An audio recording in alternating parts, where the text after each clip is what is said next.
ဇူလိုင်10ဗုဒ္ဓဟူးနေ့2013မနက်အပူချိန်ကတရိပ်ရိပ်တက်နေတယ်8နာရီကျော်ပဲရှိသေးတာကိုမိုးကလင်းချင်နေပြီလေထုကအီအီထိုင်းထိုင်းဖြစ်နေတယ်မုန်တိုင်းလာရင်ကောင်းမှာပဲ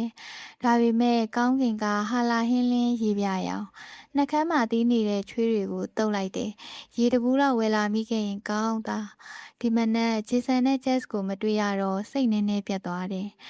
အိမ်အထဲအပြင်ဘယ်နေရာမှာများရှိနေကြမလဲလို့လိုက်ရှာကြည့်သေးတယ်။ဘာမှမတွေ့ဘူး။အောက်ထပ်ခန်းစည်းတွေတော့ဟနေတယ်။အပေါ်ထပ်တကားကပိတ်ထားတယ်။ပြတင်းပေါက်တွေလည်းပိတ်ထားတယ်။ဂျေဆန်လှုပ်သွားနေတယ်ထင်တယ်။ဂျေဆန်ကဆရာဝန်ဖြစ်နိုင်တယ်။နိုင်ငံခြားအဖွဲ့အစည်းတွေမှာအလုပ်လုပ်တဲ့ဆရာဝန်မျိုး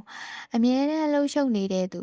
လိုအပ်ရင်ချက်ချင်းထသွားဖို့အဝေးအိတ်ကလည်းအသင့်ပြင်ပြီးသား။အီရန်မှာငလျင်လှုပ်တာပဲဖြစ်ဖြစ်အာရှဘက်မှာဆူနာမီဝင်ရင်ပဲဖြစ်ဖြစ်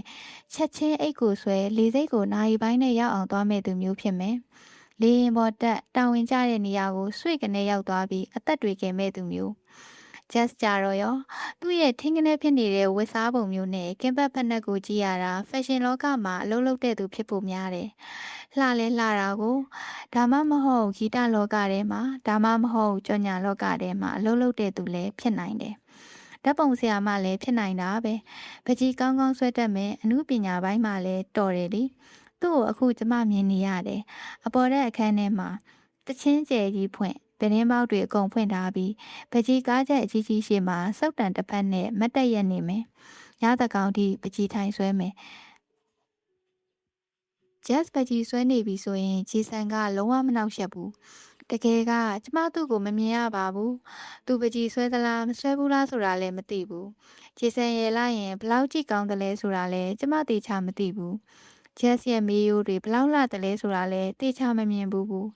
ယထာဘော်ကနေလှမ်းကြည့်ရင်အဲ့ဒီလောက်တဲတဲကွယ်ကွယ်ဘယ်မြင်ရပါမလဲသူတို့နှစ်ယောက်စလုံးကိုအနီးကပ်တကားမှမမြင်ဘူးအရင်အိမ်မှာကျမနေတော့ကသူတို့နှစ်ယောက်ပြောင်းမလာသေးဘူးလေကျမထွက်သွားတော့မှသူတို့ရောက်လာတာလွန်ခဲ့တဲ့တစ်နှစ်လောက်ကမှသူတို့နှစ်ယောက်ကိုစပြီးတတိထားမိတာလားတွေကြာလာတော့မှကျမစိတ်ထဲမှာဖြည်းဖြည်းချင်းသူတို့ကိုယဉ်နီးလာတာသူတို့နာမည်ကိုလည်းကျမမသိဘူးဒီတော့ကိုယ့်ဘာသာကိုနာမည်ပေးလိုက်တယ်ဂျေဆန်လို့နာမည်ပေးလိုက်တာကသူကအင်္ဂလိပ်မင်းသားတွေလိုကြည်ကောင်းလို့ဂျော်နီတက်တို့ဘရက်ပစ်တို့လိုအမေရိကန်ချောတာမဟုတ်ဘူးကိုလင်ပေါ့လိုဂျေဆန်အိုက်ဇက်လိုမျိုးကြည်ကောင်းကဂျက်ဆိုတဲ့နာမည်ကြတော့ဂျေဆန်နဲ့လိုက်တယ်လေသူ့လိုအပူပင်ကင်းနဲ့မိမလာနဲ့ဂျက်ဆိုတဲ့နာမည်နဲ့မလိုက်ဘူးလားသူတို့နှစ်ယောက်ဟာတိတ်လိုက်တယ်အရန်လဲပြောနေကြတယ်ဆိုတာကျမပြောရတယ်သူတို့နှစ်ယောက်ဟာလွန်ခဲ့တဲ့9နှစ်ကကျမနဲ့တွန်ပေါ်သူတို့နှစ်ယောက်ဟာကျမဆုံးရှုံးလိုက်ရသမျှတွေရဲ့အရေးတွေသူတို့နှစ်ယောက်ဟာကျမသိဖြစ်ချင်တဲ့အိမ်မက်တွေညနေအင်ကြီးကကြက်လုံးလို့ရင်ဘက်ကကျဲသေးတွေတောင်ပြုတ်ထွက်ချင်နေပြီလက်မအောက်မှာလဲချွေးတွေကွက်နေတယ်လေချောင်းတွေရောမျက်လုံးတွေရောယားနေတယ်ဒီညနေတော့အိမ်ကိုမြင်မြန်ပြန်ရောက်ချင်နေပြီအဝတ်အစားတွေချွတ်ချပြီးရေချိုးခန်းထဲပြေးဝင်ချင်နေပြီဒါမှကျမကိုသူများတွေမမြင်ရတော့မှာကျမမျက်နှာချင်းဆိုင်မှာထိုင်နေတဲ့အမျိုးသားကိုလှမ်းကြည့်လိုက်တယ်ကျမနဲ့အသက်ချင်းမတိမ်မယိမ်ပဲ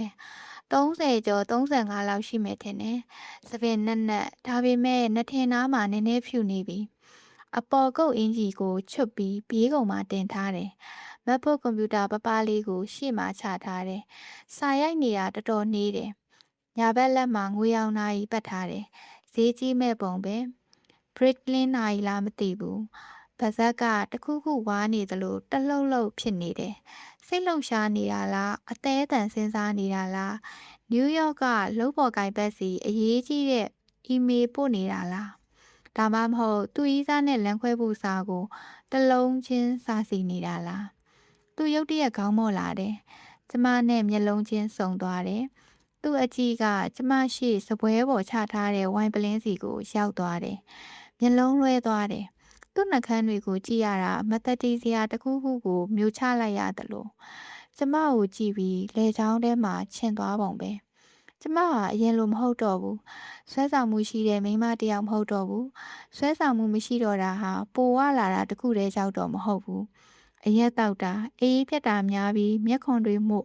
မျက်နာတွေအန်းနေလို့လည်းမဟုတ်ဘူး ကျမကိုကြည့်တဲ့အခါကျမထိုင်နေတဲ့ပုံစံကိုတွေ့တဲ့အခါကျမလမ်းလျှောက်တာကိုမြင်တဲ့အခါအပြက်အစည်းတွေအနာတရဒဏ်ရာတွေအားလုံးအထင်းသားပေါ်နေလို့အရင်တစ်ပတ်ကပေါ်တောက်ရိတ်ခတ်ဖို့ကျမအခန်းပြင်ကိုထွက်တော့ကက်တီနဲ့ဒီမီယန်စကားပြောနေတာကိုနှစွန်နှပြားကြားရတယ်။ဒီမီယန်ကကက်တီရဲ့ကောင်လေး